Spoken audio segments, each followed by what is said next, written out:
सुनने और देखने वाले अजीज़ों दोस्तों,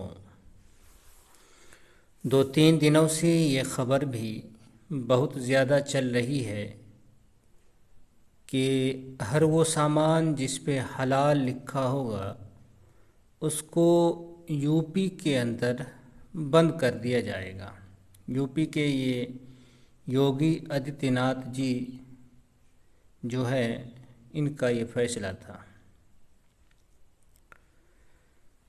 अरब मुल्कों के अंदर दूसरे ममालिक से आने वाले सामानों में इस बात की वजाहत होती है कि ये हलाल है। इस तरह कुछ सामान हिंदुस्तान में भी इस तरह के मिलते हैं। बहुत सारी हिंदुस्तानी कंपनियां हैं जो बाहर मुल्कों में सामान बेचती हैं, तो वो भी ये लिख कर भेजती हैं कि ये हलाल है। मुसलमानों के लिए अमूमन नशा वाली चीज़, नापाक चीज़ वगैरह की मिलावट हराम है, तो इस हिसाब से हलाल लिख दिया जाता है। अब बात यह है कि योगी को हलाल से चिढ़ क्यों है। अब यहाँ से जो बात होगी वो ध्यान देने के लायक होगी।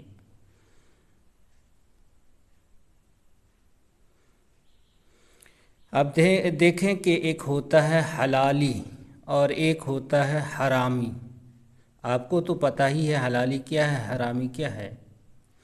अगर नहीं पता है तो डिक्शनरी में इसका मतलब देख सकते हैं। हलाल से हलाली और हराम से हरामी बना है। हरामी का मतलब होता है जो अपने बाप की औलाद ना हो, जो मिलावटी हो, किसी दूसरे की औलाद हो। अब आप योगी आदित्यनाथ को देखें, इनके पूरे वंश, पूरे कुल, पूरे ख़ानदान, बल्कि पूरे राजपूत समाज को देखें। ये क्षत्रिय खत्रिय जो भी बोलते हैं, आप पूरे इनके समाज को देखें। ये जो जाति बोलते हैं क्षत्रिय जाति, ये पूरी जाति को देखें तो ये पूरी जाति हराम की है, हरामी है, हरामी नस्ल है। तो चूँकि ये पूरी नस्ल ही उसी किस्म की है, तो जाहिर सी बात है कि जिसके नस नस में इस तरह की बातें फैली, इस तरह की चीज़ फैली हुई है, हराम पना फैला हुआ है, तो फिर तो उसको हराम ही पसंद आएगा, हलाल कैसे पसंद आ सकता है। ये जो राजपूत नस्ल है ये पूरी की पूरी इसी तरह से है। इस पर मैं कभी राजपूत पे बात करूँगा तो 20-50 जो है मैं सबूत के साथ बात करूँगा। आज ज़्यादा सबूत नहीं देना है, बस ये महाभारत है, इससे कुछ बात करनी है।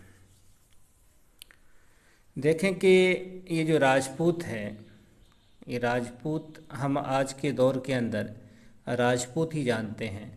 और राजपूत के नाम से भी ये लोग धार्मिक पुस्तकों में भी जाने जाते हैं, वरना इन लोगों को क्षत्रिय और खत्रिय धार्मिक पुस्तकों में कहा गया है। तो ये पूरी नस्ल जो है इसी पर है, दूसरे के सहारे है, शुरू से है।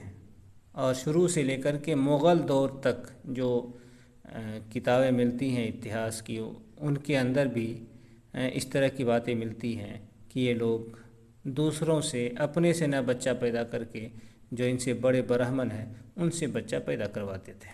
तो अब जो यहाँ कहानी आपके सामने है, मैं कहानी नहीं बताऊँगा, बस थोड़ी सी बात, और इससे बात आपके समझ में आ जाएगी। देखिए यहाँ क्या लिखा है। ये दूसरा अध्याय है आदि पर्व का, महाभारत के आदि पर्व का दूसरा अध्याय है, मंत्र 4 है। इसको देख ले। क्या है कि अग्नि के समान तेजस्वी परशुराम जी ने अपने पराक्रम से संपूर्ण क्षत्रिय वंश का संहार करके समंत पंचक क्षेत्र में रक्त के 5 सरोवर बना दिए। तो ये है यहाँ क्या, संपूर्ण यानी कि सारे के सारे क्षत्रिय वंश का खात्मा कर दिया। और भी इसके अंदर भी, इस पुस्तक के अंदर भी है और भी दूसरी पुस्तकों के अंदर भी है कि 21 बार ऐसा किया परशुराम ने।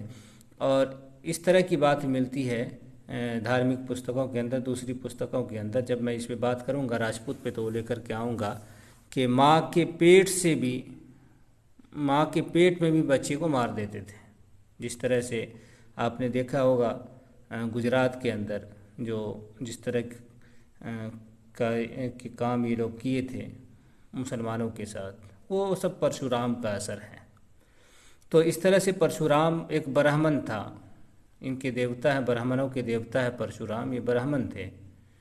और आज भी सबसे ज़्यादा ब्राह्मण लोग परशुराम की पूजा करते हैं। तो क्षत्रिय जो इसके बाद की नस्ल है वो भी ऊंची जाति में आती, वो जात भी ऊंची जाति में है। तो उसके बारे में ये बात आ रही है जो मैं बात आपके सामने कर रहा हूँ। अब देखिए ये बात आ गई है, अब एक जगह हम और आपको लेके चलते हैं। ये है महाभारत का 13वां पर्व जिसका नाम है अश्वमेध यज्ञ। अध्याय है 29। यहाँ देखें क्या है कि तत्पश्चात क्षत्रिय वीरों के मारे जाने पर ब्राह्मणों ने उनकी स्त्रियों से नियोग की विधि के अनुसार पुत्र उत्पन्न किए, किंतु उन्हें भी बड़े होने पर परशुराम जी ने फरसे से काट डाला। क्योंकि मर्द तो सारे मर गए और कुछ शूद्र हो गए, भाग गए, तो वहाँ से लापता हो गए पूरे इलाके से। जो अपने इलाके को छोड़ करके चले गए, अपना धर्म ही छोड़ दिए, तो वो शूद्र हो गए थे। तो जो बच गए तो यानी कि फिर जो है सारा का सारा, कोई भी एक, जैसा कि पहले वो शुरू में आ चुका है कि सारे के सारे क्षत्रियों को ख़त्म कर दिए।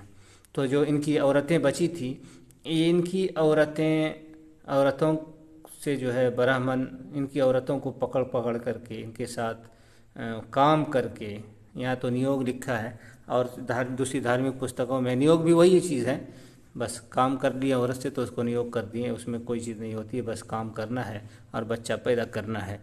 तो इस तरह की और भी 50 जगहों पे दूसरी धार्मिक पुस्तकों में ये बात आई है कि ब्राह्मणों ने फिर इनकी औरतों के साथ तो काम करके बच्चा पैदा किया। इस पर ओशो की बड़ी ज़बरदस्त, ओशो लिखिएगा यूट्यूब पे और क्षत्रिय, तो उसमें ये बात आ जाएगी, बड़ा मज़ा लेकर के वो इस चीज़ को बयान करते हैं।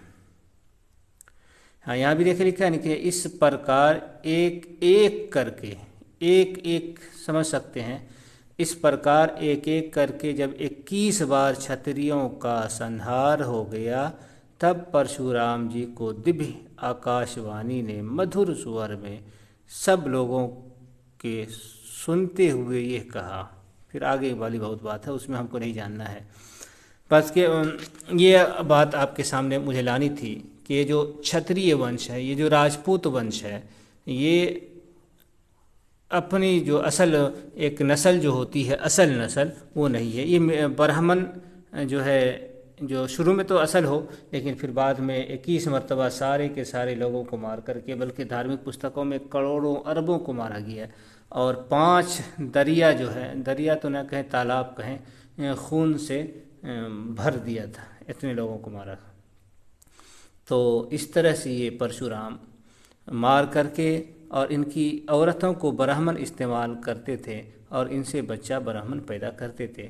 वही बच्चा जो है बाद में राजपूत हुआ और ये चलता रहा। और बाद में भी, बाद की नस्ल के अंदर भी ये चीज़ चलती रही। बहुत बाद, लाखों साल, इनके हिसाब से लाखों साल बाद तक के बारे में भी लिखा है कि महाभारत के अंदर, आदि पर्व के अंदर ही है कि कोई मर्द अपनी स्त्री से, वो क्षत्रिय के बारे में समझिए बात हो रही थी, कि कोई मर्द अपनी स्त्री से, अपनी बीवी से, अपनी पत्नी से बच्चा पैदा न करके किसी ब्राह्मण से बच्चा पैदा करवाए तो बच्चा ज़्यादा धार्मिक होता है। इस तरह की बात भी लिखी हुई है।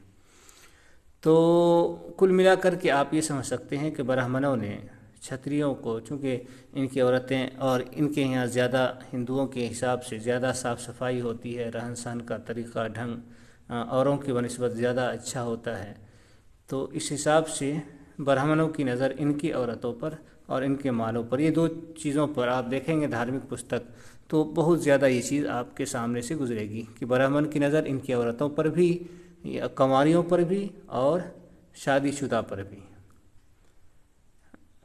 रहती थी, और वो ब्राह्मण इसको इस्तेमाल करते थे धर्म से के नाम पे, और डरा करके धमका करके। कुल मिलाकर ये समझें कि ये जो योगी का जो वंश है, जो नस्ल है, जो अपने आप को ये राजपूत कहते हैं, ये सारे के सारे लोग जितने भी हैं वो सब अपने बाप की कोई भी नहीं है, सब ब्राह्मण से बीच बीच में भी और शुरू में भी और हर दौर में काम करवा करके निकलते, और ये बच्चे निकलते रहे और बाद में क्षत्रिय होते रहे।